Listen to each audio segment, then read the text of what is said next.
Vamos a hablar del positivismo, pero para poder entenderlo tenemos que volver en el tiempo.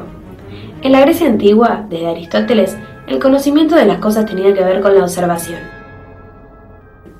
Y así siguió durante la Edad Antigua y la Media, hasta que con Galileo, un señor multifacético, que fue astrónomo, filósofo, ingeniero, matemático y físico italiano que vivió en ese siglo, se consideraba que la verdadera ciencia tenía que ser cuantificada, corroborada y comprobada, desde un lado exacto y matemático, y que todo conocimiento que no pudiera ser así se consideraba metafísica.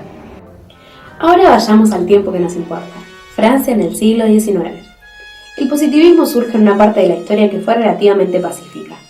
Se desarrolla la industrialización europea, se construían redes viales para unir las ciudades con el campo, se vencían a las enfermedades gracias al avance de las investigaciones científicas en el campo de la medicina. En suma, en Europa se asentaba la idea del progreso en la población y esta idea entusiasmaba a todos.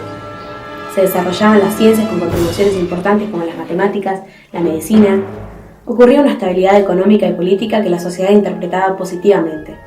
Pero pronto se hicieron notar los grandes males a nivel social: la explotación del proletariado, el abuso inhumano hacia los menores de edad y las miserables condiciones de la clase obrera.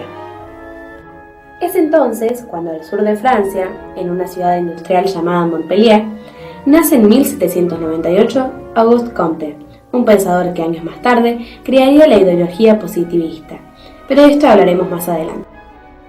Comte era un chico rebelde. Desde temprana edad rechazó el catolicismo tradicional y las doctrinas monárquicas. Estudió en París, pero fue expulsado al poco tiempo por causar revueltas estudiantiles. Durante 7 años fue secretario de Saint-Simon, quien había estado interesado en la elaboración de programas para una reorganización de la sociedad de su tiempo, y cuya influencia quedaría reflejada en algunas de sus obras.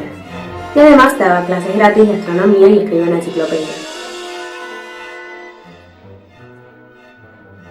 Entre sus obras están Curso de Filosofía Positiva, 1842, Discurso sobre el Espíritu Positivo, 1844, y Sistema de Política Positiva, 1854. ¿Cómo pensar? Comte creía en la asunción de la razón y la ciencia como únicas guías de la humanidad, capaces de instaurar el orden social sin apelar a la religión o a la metafísica.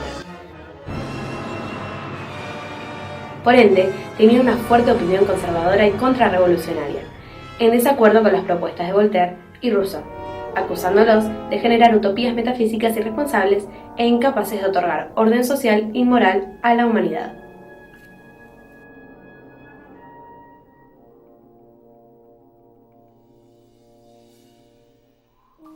Para él, todas las ciencias formaban una jerarquía. Cada eslabón dependía del anterior de acuerdo a la complejidad de los fenómenos estudiados, por lo que veía la sociología como la última y la más grande de todas las ciencias.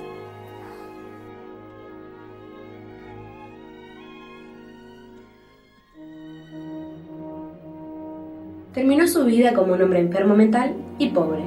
Murió en París en 1857. Nos queda algo sin resolver. ¿Qué era el positivismo? Según la Real Academia Española, el positivismo es un sistema filosófico que admite únicamente el método experimental y rechaza toda noción a priori y todo concepto universal y absoluto, pero en realidad abarca mucho más que eso. El positivismo es una doctrina filosófica, sociológica y política que resalta la importancia de la comprobación científica de los conceptos filosóficos, que el único medio de conocimiento es la experiencia comprobada o verificada, la afirmación positiva de las teorías obtenidas mediante un método científico. Según Comte, los conocimientos pasan por 3 estados teóricos distintos, tanto en el individuo como en la especie humana en general. La ley de los 3 estados, en la que se compara la historia del pensamiento humano con la de la vida de una persona. Es un fundamento de la filosofía positiva y una teoría del conocimiento y de la historia.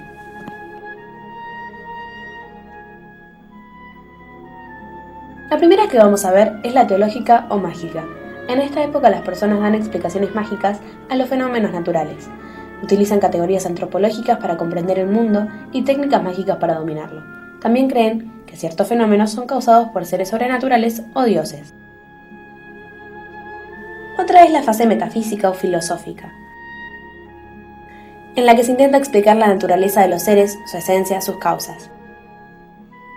Y así como en el estado anterior que los poderes se resumían al concepto de Dios, acá es la naturaleza, la gran entidad general que lo sustituye. Pero esta unidad es más débil, tanto mental como socialmente, y el carácter del estado metafísico es sobre todo crítico y negativo. Se deja de creer en seres sobrenaturales y se comienza a creer en ideas, por lo que las explicaciones son racionales y se cuestiona el porqué de todas las cosas. Y por último, la fase científica o positiva. Es la definitiva. La mente humana renuncia a la búsqueda de ideas absolutas y en vez de esto, ahora se dedica a estudiar las leyes de los fenómenos. El conocimiento se basa en la observación y la experimentación, y se expresa con el recurso de la matemática.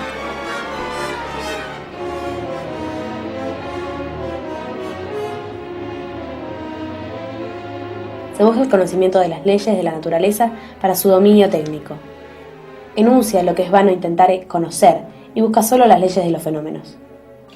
Finalmente, da a entender que el primer estado hace referencia a la infancia o niñez, el segundo a la adolescencia y el tercero a la adultez.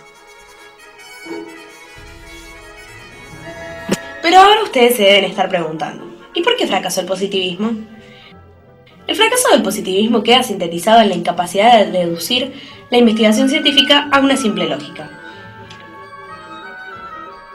Los positivistas dejaban sin fundamento lógico una parte esencial del proceso de verificación que cuestionaba la objetividad del mismo.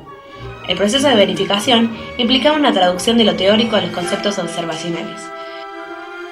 Sin embargo, la realidad de la ciencia natural o social se resistió a aceptar teorías axiomatizadas y a una traducibilidad de lo teórico a lo observacional. El dualismo entre pensamiento y realidad no puede ser resuelto por el positivista porque esta relación siempre será más compleja que los dictados de cualquier lógica, y porque las transiciones no podrán ser establecidas con propiedad sin reconocer que la única relación entre sus preposiciones es la deductiva.